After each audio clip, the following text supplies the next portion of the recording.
Fala galera, aqui é o Bruno. Eu já estagiei no Porquê antes aqui na redação, um tempo atrás, e eu voltei agora para trazer uma série de vídeos envolvendo economia e futebol. O primeiro de hoje vai ser sobre pênaltis.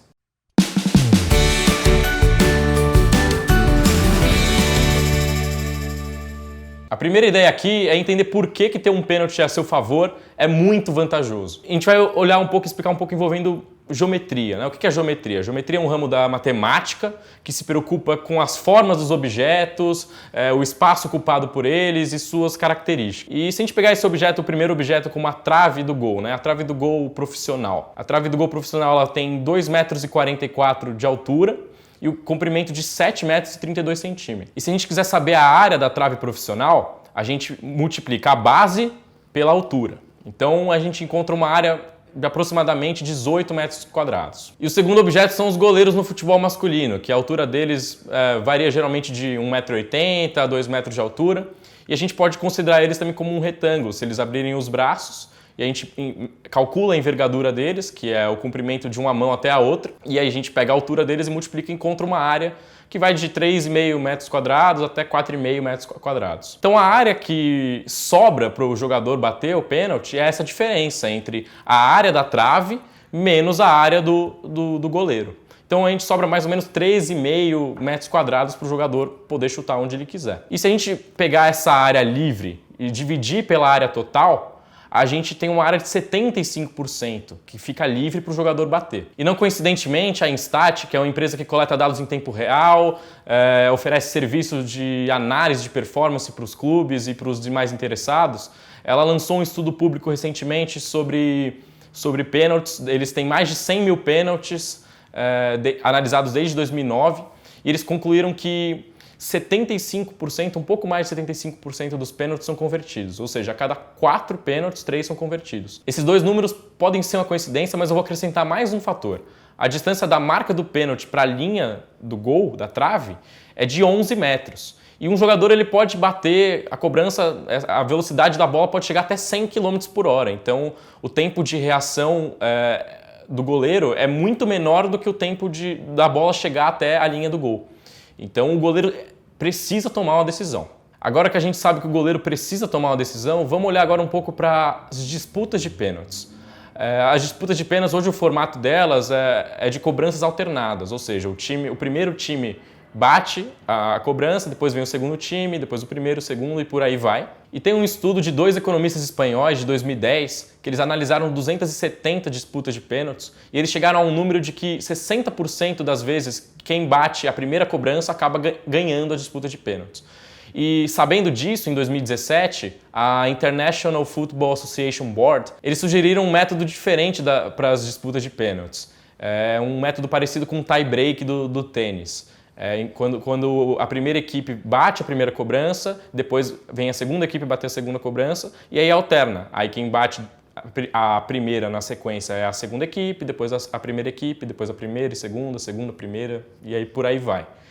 Eles, como não chegou a nenhuma conclusão, eles não implementaram esse novo método, a Instat ela lançou nesse mesmo estudo que eu comentei anteriormente, eles analisaram mais disputas de pênaltis desde 2009 e eles viram que essa vantagem de 60% a 40%, na verdade é uma vantagem de 51,5% a 48,5%. E como o formato permaneceu inalterado, né, a disputa de cobranças alternadas, então agora a gente sabe que com esses dois estudos embasando a teoria dos pênaltis, quando o time da casa e o time visitante eles forem disputar o cara ou coroa, quem ganhar tem que escolher bater primeiro. Bom, agora que a gente já sabe que o goleiro precisa tomar uma decisão e que na disputa de pênaltis você precisa escolher bater primeiro, chegou a hora mais polêmica, assim, digamos, do vídeo, né? Por que o Dudu do Palmeiras ele não bate mais pênaltis, mas ele deveria voltar a bater? A resposta para essa pergunta é a mesma da pergunta por que o Flamengo perdeu a disputa de pênaltis na final da Copa do Brasil de 2017 e, consequentemente, o título. Então, só para contextualizar, na final da Copa do Brasil de 2017, o Flamengo jogou contra o Cruzeiro, no segundo jogo foi 0-0 e aí foi para a disputa de pênaltis. Na época tinha um goleiro do Flamengo que chamava Alex Muralha, ele foi bastante contestado na época e o Cruzeiro acabou levando o título por 5-3 nas disputas de pênaltis. E o Dudu ele foi recentemente criticado porque ele não bateu o pênalti quando ele deveria ou poderia ter batido, principalmente na semifinal do Campeonato Paulista contra o São Paulo e nas quartas de final da Copa do Brasil contra o Internacional. E o Palmeiras acabou sendo eliminado as duas vezes. A explicação que eu vou dar para essas duas perguntas, ela envolve economia. Na verdade, é um ramo bem específico dela. Esse ramo chama Teoria dos Jogos.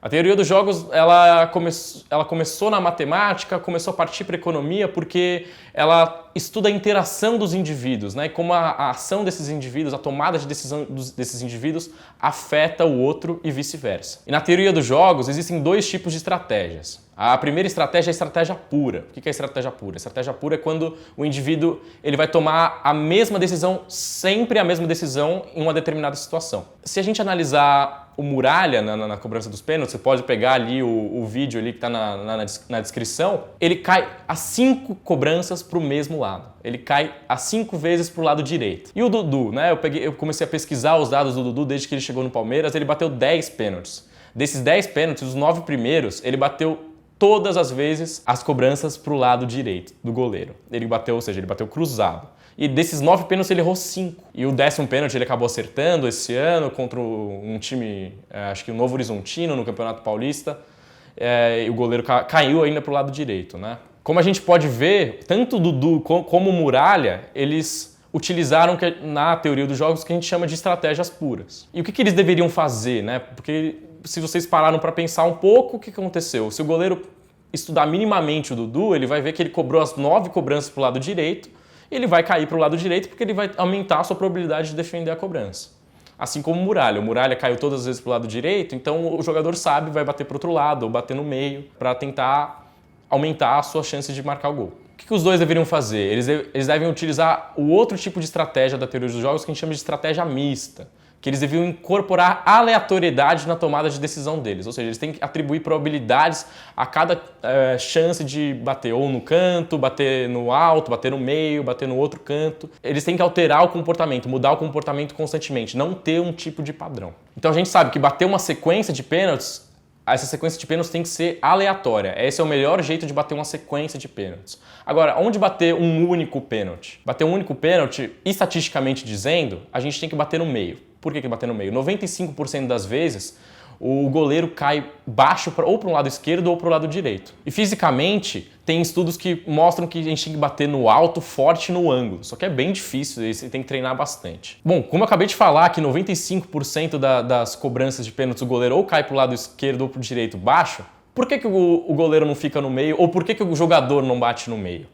E aí entra um aspecto comportamental, um aspecto psicológico. Vamos pensar agora no goleiro. Se o goleiro fica no meio, numa cobrança, e o jogador acerta a cobrança, vai parecer que o goleiro não se esforçou para a torcida. Então a torcida vai fazer uma pressão. Pô, goleiro, você não se esforçou o suficiente. Assim como um jogador. Se o jogador bate no meio e o goleiro pega, ele vai fazer 0 esforço. Então vai ter uma parte da pressão da torcida para não bater no meio. Tem um aspecto comportamental aí no meio. Bom, vocês viram como os números dizem bastante sobre os pênaltis e como eles podem ajudar na performance de um time ou de um jogador específico. Então, se você gostou do conteúdo, acessa aqui o canal do Porquê, acessa o canal da escola aqui da D360 e não esquece de curtir aqui o vídeo, se inscrever no canal, YouTube, Instagram, Facebook, todas essas redes sociais aí e fique ligado para os próximos. Valeu!